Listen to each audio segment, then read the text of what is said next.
I'm Danny Dyer, and this is the Real Football Factories.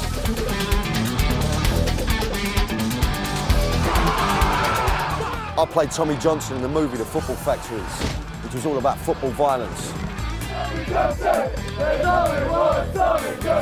Fucking nutters. But that was just acting. Now I'm on a journey around the country meeting the real firms who have mass offs at football matches for real. No fake blood, no stuntmen, no makeup. This time it's just me and the country's hardest hooligans. Let's go. We're on it. Let's go. I meet the real top boys who tell you the score.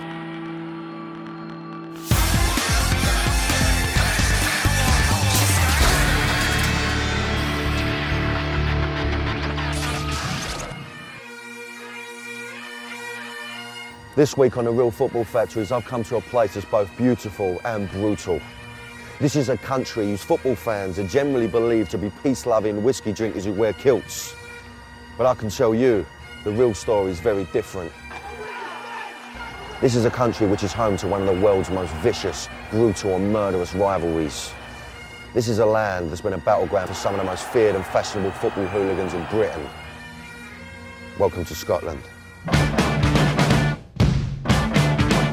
There's nothing like having a proper row. There's just nothing can beat that. The adrenaline takes over and it's just like a red mist. You just see that mob and that's where you're heading. We've used petrol bombs, we've used CS gas, we've used clubs.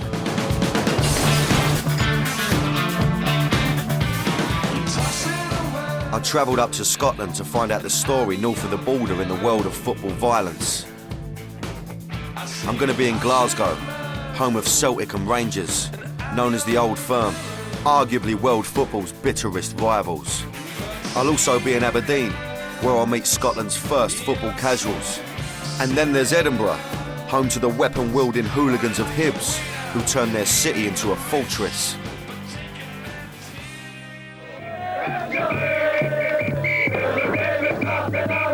The Tartan Army, the merry bunch of hard-drinking but bonny Scottish fans who follow their national team through thin and thinner, are the friendly face of Scottish football. But there's nothing friendly between Scotland's two most supported and successful clubs, Celtic and Rangers. They both hail from Glasgow, and this is where I'm starting my journey. It's Derby Day, one of the most explosive fixtures on the planet. And I'm going to this game because I've heard it's more than just a football match. Glasgow is a city divided by religion. One side's Catholic and the other's Protestant. Celtic are the Catholic team and Rangers the Protestant one. It all dates back to the age-old sectarianism of Northern Ireland, which was brought to Scotland in the 19th century, when thousands of Irish immigrants, both Catholic and Protestant, settled in Glasgow. So what you get, in a sense, is the decanting into, especially West Central Scotland, the age-old sectarian traditions of the north of Ireland. In the beginning, the two communities and the two football teams that represented them got on. The newspapers of the time pointed out that they had very considerable friendly relations.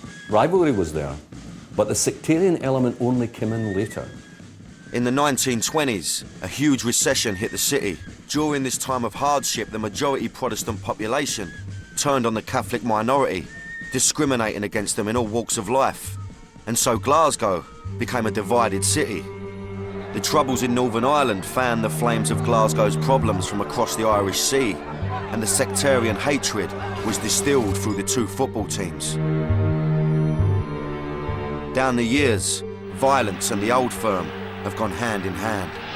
It wouldn't be the same at a Rangers-Celtic match if opposing supporters didn't clash. One 18-year-old supporter was knocked to the ground, and as he tried to rise, another fan struck at his head with a meat cleaver.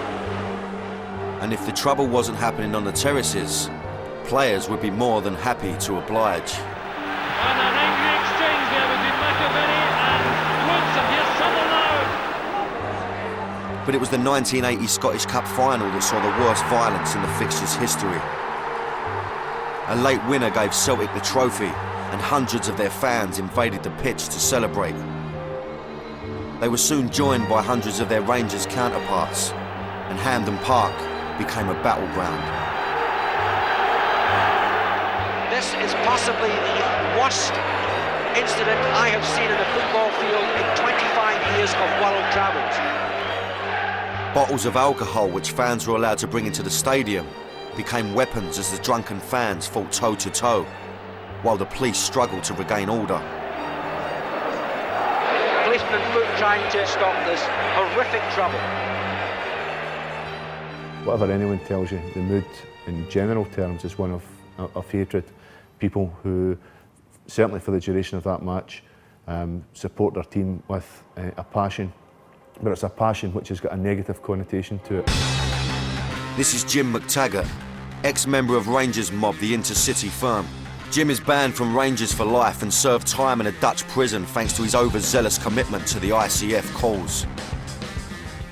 I've been to some other derbies dotted about, and a Rangers-Celtic match is by far the worst. John O'Kane is the son of Irish immigrants and bleeds green and white. He's also a member of the Celtic Soccer Casuals. He has a record of football offences longer than the proverbial arm and was jailed 2 years ago for this attack on a pub. It's probably the most intense rivalry anywhere in Britain anyway, by far. Every game, doesn't matter if it's a Old Glasgow Cup match, there's still going to be trouble. There's riots, there's fights. Referee getting attacked, people invading the park. There's people getting stabbed, killed. Horses chasing people along fucking main roads and madness. And only because they're Celtic Rangers fans. They do hate each other. So what I wondered would happen at the game. I'd come up to Glasgow to the Old Firm derby to get a taste of it for myself. I support a passionate club, West Ham. I understand what passion's about, but I mean, this is powerful, man. I tell you, this is powerful. You can smell the atmosphere. You get a taste of it. You can taste this tension. I just, it's really hard to explain.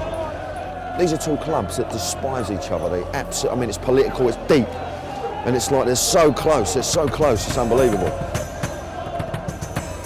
I think it's important to differentiate between a normal match where your concern could be for pre-planned disorder between known hooligan groups and a Celtic Rangers match where your concern is more for spontaneous disorder. Just had a constant stream of the Celtic, right? They've allocated the other side of the road, but they're surrounded by Rangers, all Rangers along here, look, and they're just giving it to them. Look, even the bird that works in the car park, look, giving it to Biggin. You just sense at any point it's going to kick off, and I mean kick off, and if it goes, you know it's going to go. But, fingers crossed, it's going to be sweet. We're going to have a nice game today. I'm going to get a feel of what it's about, and I'm not going to get my head kicked in. To ensure that didn't happen, I've met up with Celtic soccer casual John O'Kane. This was the closest John could get to the game. He's banned from attending any football matches because of his football crimes. Just talk about a bit of the trouble you've seen at these games. Oh, the worst one ever was the main game, the Celtic Rangers game, got cancelled at Celtic Park. So 60,000 came here for the reserves. There was a riot. And this is for a reserve game? A reserve game, yeah. Papers next morning, headlines, 184 arrests, and that's only reserves. Oh. It was mayhem. The police were totally unprepared. So you was involved in that tear-up, John, was you? I was there, aye. I was one of the 184 arrests. Yeah, was you? Aye. It's the hottest ticket around, and I'm lucky enough to have got one. In the Celtic end. It's now time. Now that, I'll tell you what, mate, that now, I should put that away because someone's going to bash me over the nut. Listen, I'm going into the Lion's Den, mate. I cannot wait. I can't wait to get in. I want to go in and have it, all right? I was one of the 48,000 lucky enough to be crammed into Ibrox. And in typical Old Firm fashion, the game was settled by a single goal. And it was Celtic who got it. The game might not have been a classic, but the atmosphere was incredible. I'll tell you what. I'll tell you what, man, it's like being pumped full of drugs, honestly. It was amazing, absolutely. I'm blown away at the moment, my head's pounding. I mean, that was powerful. It was something that I've never experienced that before, ever. And I'll tell you what, yeah, You're only on this earth once, and I would say to you now, you've got to experience an Old Firm derby, mate, I tell you. So having watched the game with the Celtic fans, the plan was to go and meet up with the Rangers. But I'll be honest with you, I was a little bit nervous about jumping across the divide so quickly. So now, I'm going to go and get a vibe from the Rangers. Now, they've just lost. I don't know how this is going to play, to be honest with you. I ain't too happy about it, but I don't care. Let's get involved. I want to see. Hopefully they're going to be all right with me. They're going to be sweet. I don't know whether or not I'm going to tell them I was in the Celtic end. I'm going to have to make a decision on that when I get nearer the gaff. But I've been assured they're proper people. They're going to look after me. They've lost, but hopefully they're going to take me under their wing. We'll see.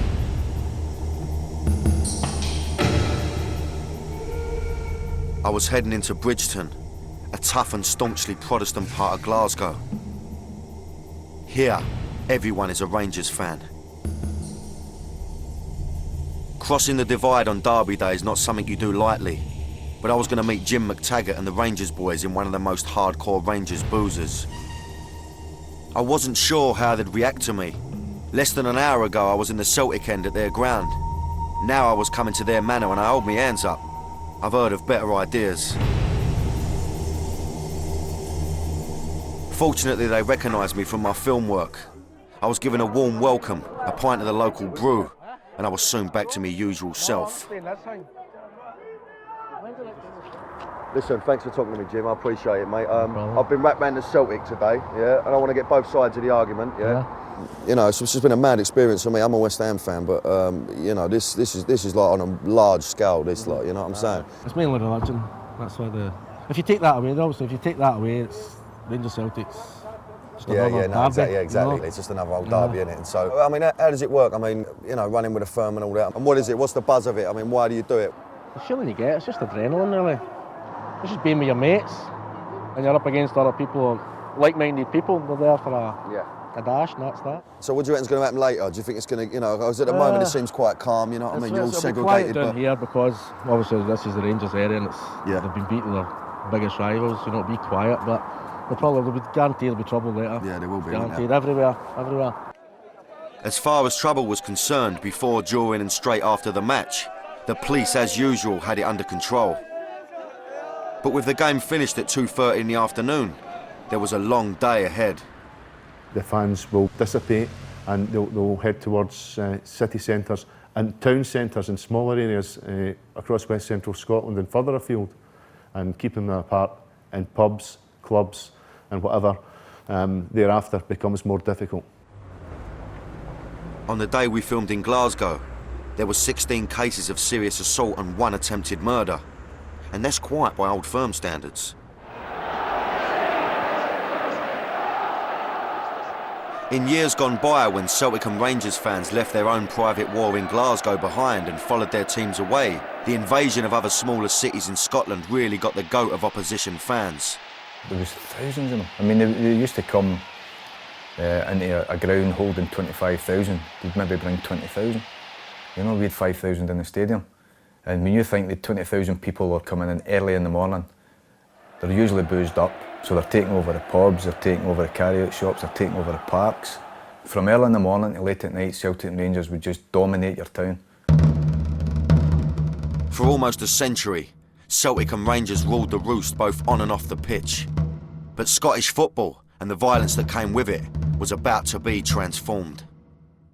I headed north out of Glasgow and 130 miles up the east coast of Scotland to the city that dared to stand up to the Old Firm.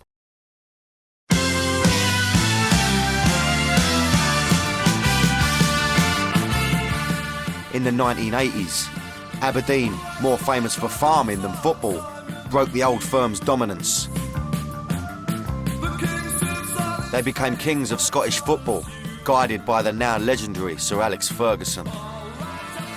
Fergie came up to us from St Mirren and took the bull by the horns and continued it to the greatest heights that we could have ever imagined. Aberdonians turned out in their thousands to welcome home Britain's team of the season. It's been a fortnight of heroics and hangovers in the Granite City. It was phenomenal. to actually be a dominant force and actually be confident of going and beating on a regular basis Rangers and Celtic away was just heaven. Aberdeen was Britain's boomtown. In the 1970s, when North Sea oil was discovered offshore, it became the centre of Britain's new oil industry and one of the wealthiest cities in Britain, no longer a Scottish outpost. Aberdeen was the place to be.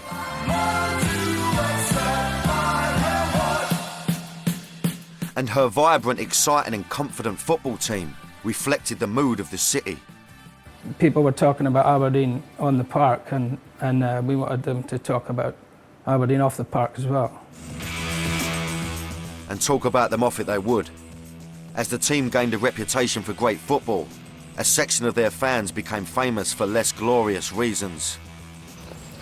You may not think it to look at him today, but this man, Jay Allen, was one of the leading faces of Aberdeen's firm until he retired in 1986. As a teenager, he'd become fascinated by the violence he saw at football. As a young supporter, I was intrigued and excited when there was trouble, but only got close enough to it until it really came on top, and then I would run away with the rest of the youngsters. I think I was sort of 17 the first time, actually. I didn't run away and just steamed right in and realised that it was great. Buoyed by the success of their team, Aberdeen had a growing army of young fans who wanted to stand out from the other football mobs of scarf wearers, skins and bother boots. And the inspiration came when they travelled to Liverpool for a European Cup game and caught a glimpse of what the opposition fans were wearing. So looking across the fence, there was maybe 300 young men, no scarves, side shades, and looked like new romantic disco boys, and which we just totally didn't understand. We never heard of this before. But I think a lot of us strangely thought, that's pretty cool. The Aberdeen Soccer Casuals were born, Scotland's first casual hooligan firm. Here I am, sunny Aberdeen. Beautiful, it is absolutely beautiful. I think it's the furthest north I've ever been in my life, and it is absolutely taters. But I'm here to meet up with some of the original members of one of Britain's first casual firms. This is Bob Carmichael, Aberdeen born and bred, oil rig worker, and a member of the ASC for the past 20 years. So, you used to mob up, how many of you? Probably, you're talking like 400, 500. But at a home game, you could end up sitting in that south stand with 1,000. That's a good firm, isn't it? Oh, aye. Do you reckon it had anything to do with the team at the time, the success the team was? Oh, aye, that was a major play in it. The clothes started changing, and then that made a difference. The guys were standing out. There was no football colours on or anything like that. Folk were trying to put on tracksuits and designer gear and golf wear, tennis wear and stuff like that. And then the oil industry was booming then.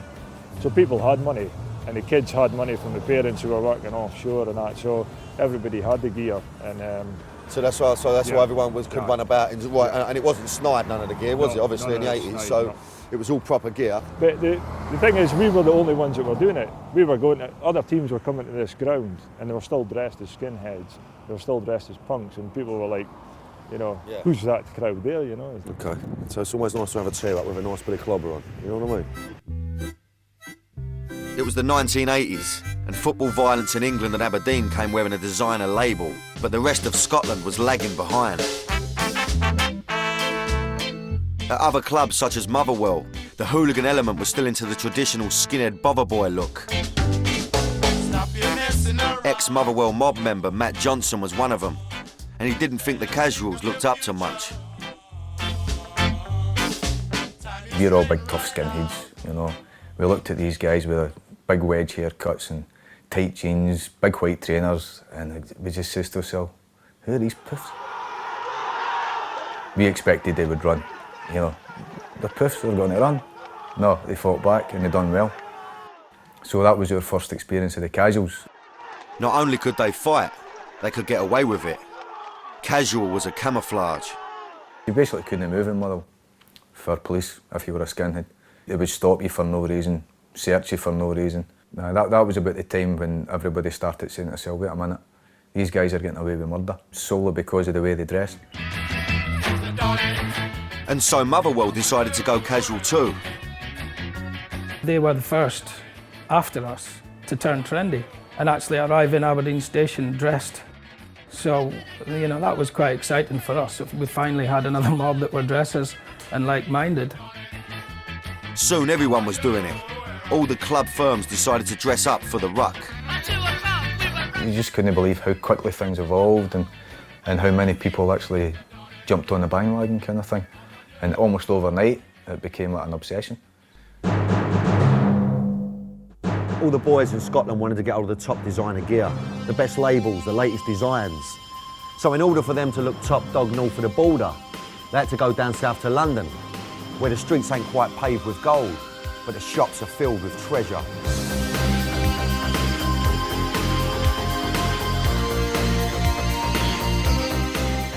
It was taken very seriously and a lot of money was spent on clothes.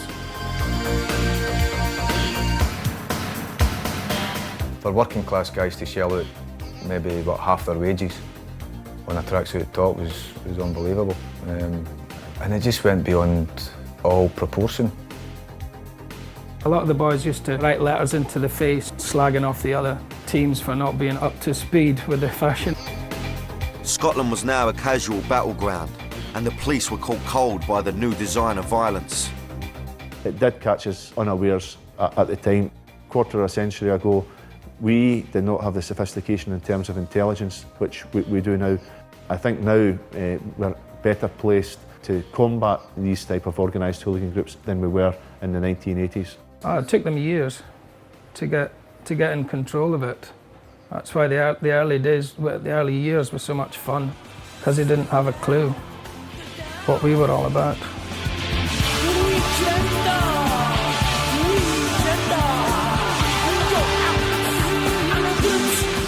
The new breed of soccer hooligans, calling themselves the Casuals, pose a threat to the game.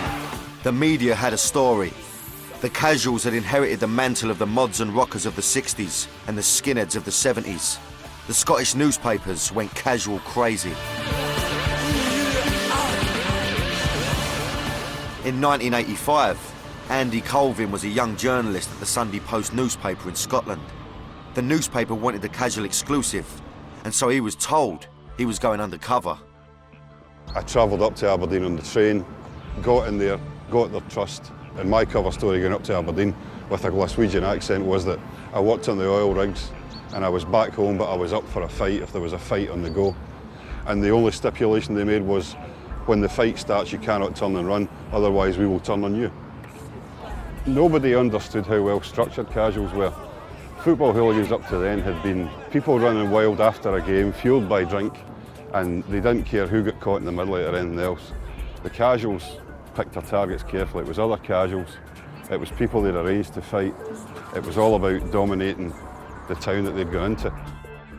Andy tried to keep on the fringes of the mob and away from the front line action as much as he could. The whole kind of brief was, don't break the law. You know, try not to break the law. Because the paper I worked for at the time, I think they would regard it as worse if I'd been jailed than if I'd been killed. So if I knew it was going to happen, then I let the police know. And we did manage to stop a fight that would have taken place in Motherwell, that was pre-arranged, and I think would have been very violent. Andy spent 9 months risking life and limb undercover as a football hooligan. His incredible story hit the papers, and his cover was blown. By the time I'd finished doing this, I had 2 drawers in my desk, one full of death threats and one full of letters from casual groups asking me to go and join them. We created the monster. We gave these people publicity, and the more publicity they got, the more they wanted. In part 3, I'm headed to Edinburgh, where the kids from the capital city decided to up the ante in the football violence stakes.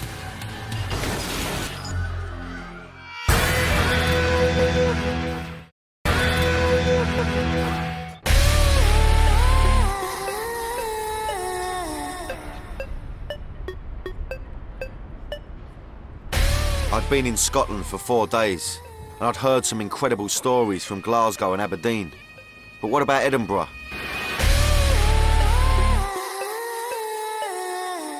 I'd heard that it was home to one of Scotland's toughest firms. Hibernian was the team, and their mob go under the name of the CCS, the Capital City Service.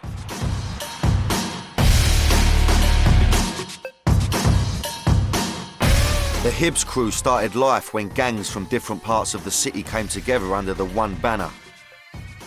Ex-service member Derek Dykes is 39 years old and has over 30 convictions for football violence. He was there when it all kicked off. It was the gangs, like all the different gangs for different areas, and I used to go along with the gang for Leaf when Celtic and Rangers and that used to come. And they used to park at the bottom of Easter Road, and there was a railway bridge, and when the buses went past us, we just dropped bricks through the skylights, that's how I basically started. And then it was 84 when we actually got a mob together. That's when I became a boy, as they say. Whenever opposition firms travel to a game at Hibs' ground, their firm will be waiting, hoping to dish out a bit of capital punishment. This is a street that all away fans have got to come down to get to the stadium. And this street here has seen many battles in this street. This is one of our favourite places for attacking and away firms. I like this street. Many memories in this street.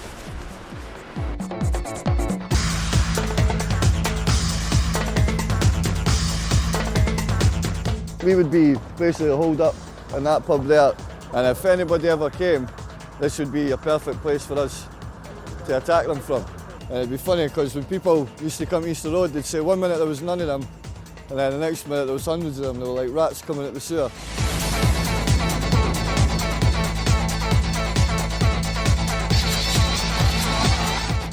We'd hide up here in the bushes and that, and when the mob's coming along, we could come running down for there. We'd be hiding, it's quite a good spot. All that's important is getting your fight. Then after it, you'll sit and go, oh no, I shouldn't have done that. The adrenaline takes over and it's just like a red mist. You just see that mob and that's where you're heading. But now, for me now, I've stopped altogether, retired. There's the chairman. You get my bands. I was invited to meet a man who was not only one of the youngest members of the Hibs crew, but also one of Scotland's top young boxers.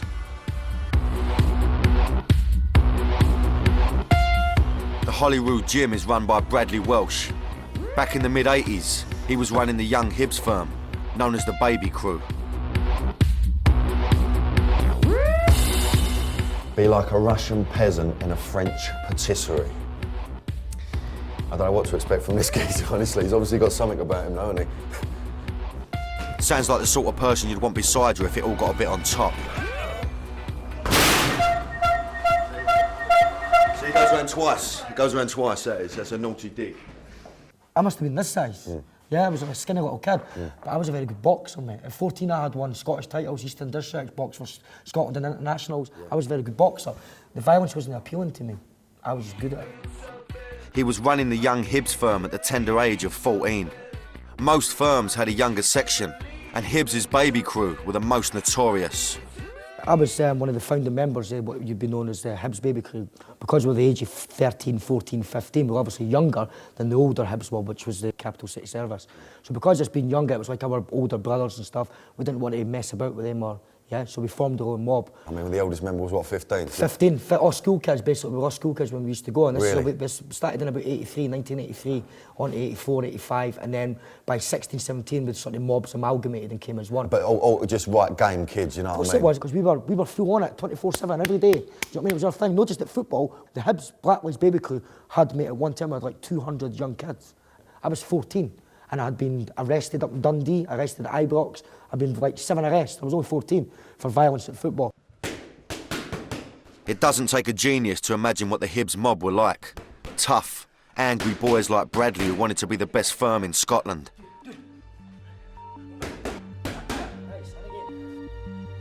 And in the mid-80s, when Hibs began to emerge as a fighting force, the mob that wore that crown were Aberdeen. And one of their members was this man. From 1984 to 1990, Dan Rivers travelled all over the country with the Aberdeen Soccer Casuals.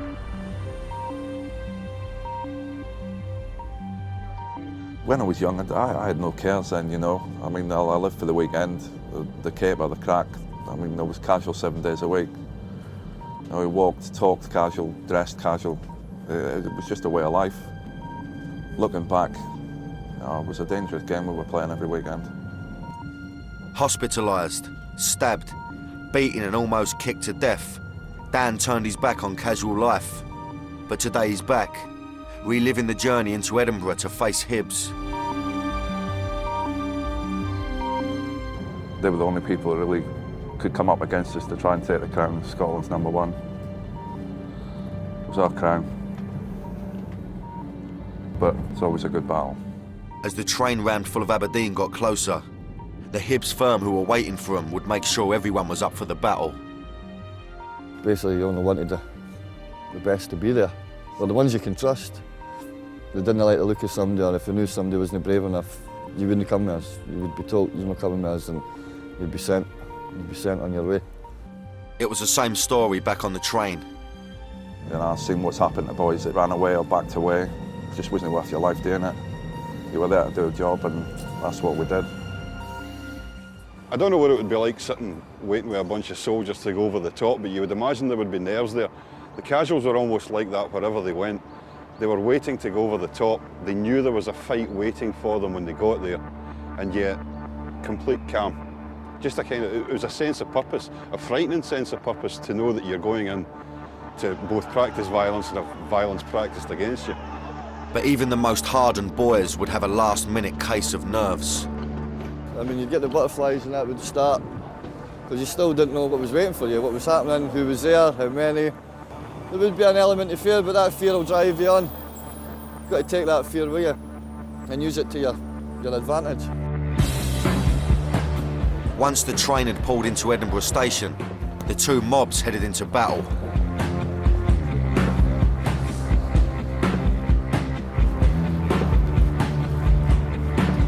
Went out of Waverley Station, got like 350, 400 boys with you. The bigger the mob, the better the buzz, you know. You're an army, ain't you? Just one unit. This is Aberdeen, this is your mob, this is it. Aberdeen would come up, and all you need to do is, as you see, just stand here, and you can see if they're coming up, and then one of our spotters could tell us exactly where they are, what way they were going, if they're going left or right. But this was a good place in the 80s for somebody to stand and watch them. On Easter Road, you sort of get a line come out, the boys are dancing about in the middle, the missiles are gone over. Like our top boys would go for it in the middle, their top boys would go for it in the middle, and then you just charge. As soon as the boys say, come on Aberdeen, you just went for it. As soon as the fight started, we would just keep fighting, basically. And there was no jumping in and out. Once you were in, until the police came and stopped it, or if they never kept it, come and stopped it until whoever ran. And that's when it would stop. But there was none of that chasing each other or anything like that. Whereas it was, once you were in, you were in. The firms may have been having fun, but in 1985, tragedy struck. A Hibs fan was almost killed during a battle with Aberdeen. It was a shame. It was a shame, because he basically got left. He was on one side of the road, we were on the other, and a lot of people did run that day. But that's the worst I've seen. He was badly injured, really bad. Some papers actually reported that he died, but he didn't. He's just in a bad way. After the Remy Morrell, when they nearly kicked him to death, Aberdeen for us, that word even just saying Aberdeen for us was, we had to get revenge. And we did get revenge. Hibs' revenge came in the form of a weapon that was new to Scottish football violence. Aberdeen's mob were coming this way, into the train station, and as they were sort of turning the corner, we were all mobbed up over there, coming for that end, and it was just as busy as basically what it is now. And just at the bus stop, the petrol bomb got thrown. It landed about here. See the flames up in the air and the bottle smashed in the middle of the road. You know, I think that just stunned everybody to turn in a corner, really, in football hooliganism. It was a buzz. It was a good buzz, but then we got the buzz more to seeing Aberdeen run. That was our buzz. Just a pity that we couldn't catch any of them. That was definitely a turning point. That petrol bomb incident, that was them saying, you're not fucking coming down here and doing it again. But that was more us taking over the number one spot, because Aberdeen were the best at that point, and then after that we just continued, and every time we played Aberdeen, everybody would come out for Aberdeen. That was like our biggest game, biggest rivals was Aberdeen. Back in the gym, Bradley explained to me how the Morel incident was a turning point for the Hibs firm. From that day on, the Hibs mob just went from strength to strength. Organisation came in big time. We were the most organised mob. Mobs were travelling all in the country with 200 and 300. We would take 120, because it'd be 120 good boys.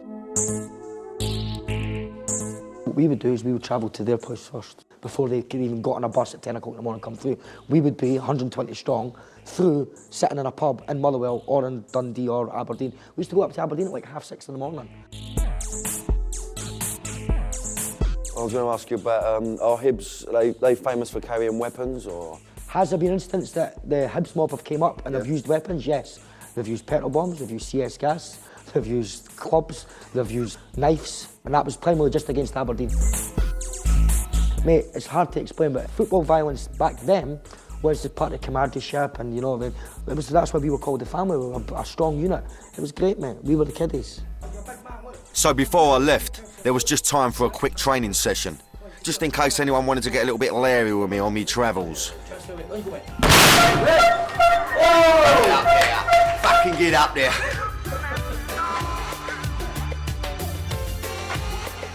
So far in Scotland, I'd seen the hatred in Glasgow between the old firm and discovered a more modern animosity with Aberdeen and Hibs. But what about the city whose two football clubs are closer together than any other two in Britain?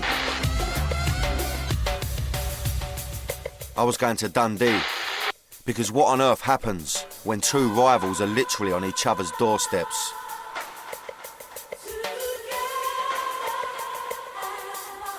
So I found my way to Tannadice Street, yeah, which is home to Dundee United there, yeah. Now, you ain't gonna believe this. And there's Dundee. Now, I've never seen anything like that before in my life. They're so close, it's ridiculous. I mean, I can't get my nut round it. I mean, it's amazing. There are no clubs this close in the whole of the British Isles, yeah? And incredibly, these two clubs have got one firm. Unbelievable. Can't get me nut round it at all. I want to find out a bit more about it, so I'm going to go and meet a few of the boys.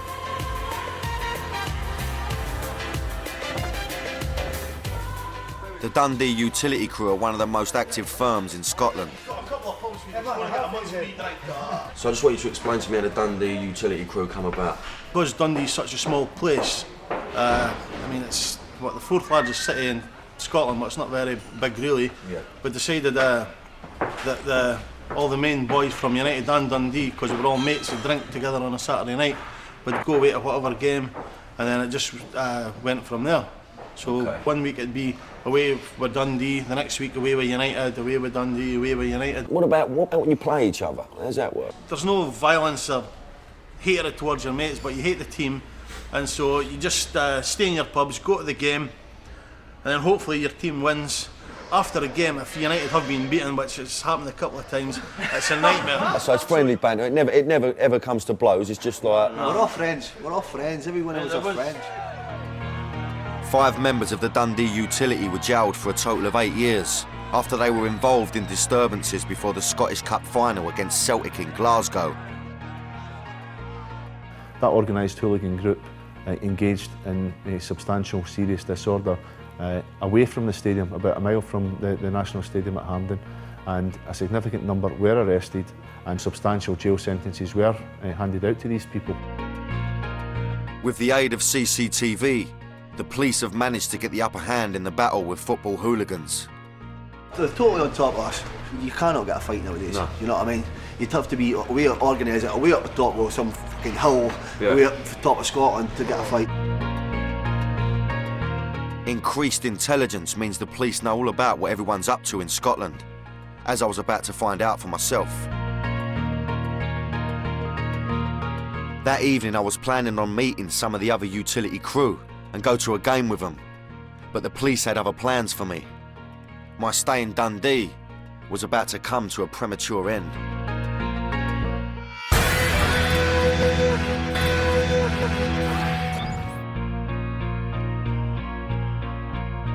In Dundee, I'd met up with a firm called the Dundee Utility Crew. And that evening, they were going to take me to meet around 80 of their lads and go to a game. But I was in for a shock. The police contacted the production team and requested I didn't go to the match, fearing that my presence would increase the risk of trouble. The old Bill know I'm here. And it's really rammed home to me the fact that they're so on top of it. It's unbelievable. It's like they know every movement of every firm. They know where they're going to be, where they're going. You know, and we're talking about a small game here in Dundee. You know, I mean, I was just going to go watch the game, just get a feel for it. But you know, I've been put a block on it by the old Bill. And the last thing I need is getting nicked. So, you know, the production team have made a decision that we're not going to go now. Someone the police knew a lot about back in the 80s was Aberdeen soccer casual Jay Allen. And in 1986, he got a shock. I didn't really think it was as serious as it was until you realise, Jesus, you're inside, mate. Convicted for his part in a breach of the peace at Motherwell, it was his 7th conviction. And so he became one of the first hooligans in the country to be jailed. I mean, it was really embarrassing for my family and, well, everyone involved in my family and my girlfriend's family. I mean, that was the pit. And I wouldn't put myself through that again. I wouldn't put my family through that again. Today, he couldn't be further away from the life of a football hooligan. He runs a small hotel and pub in the tiny village of Methlick, just outside Aberdeen. You know, I had my time at it, and it was really good fun, but nothing lasts forever. Really enjoy being part of village life and various village things. I'm a community councillor as well, running our toilets and helping with the old folks party and doing my fishing and shooting. Wonderful girlfriend. Beautiful son. So, yeah, it's pretty sound. Jay's experiences mean that unlike some people I've met, he wouldn't want his son following in his casual footsteps. I couldn't be too hard on him, could I, really? But I would be a bit disappointed and I would be a bit scared for him. I wouldn't want him to lose his teeth or his freedom.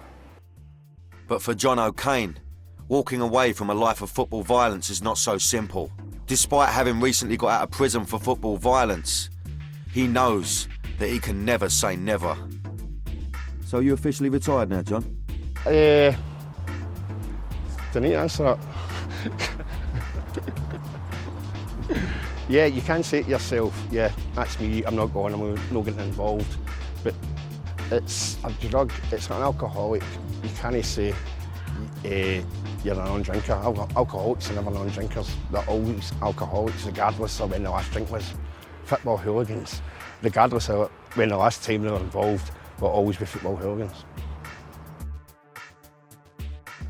On my Scottish travels, I've learned that while some things evolve and change, other things will always be the same. Like any rivalry linked to a centuries-old religious divide, Celtic and Rangers is a hatred that will never die. But organised football violence between firms in Scotland, on the huge scale that it once was, is now a thing of the past. Increased punishments for offences has been enough to stop most of the trouble. But despite this, for a select few, the thrill and the adrenaline rush of football violence remains irresistible no matter what the consequences. Anyway, I'm going to slip through the long grass, get back down south. I'll see you later.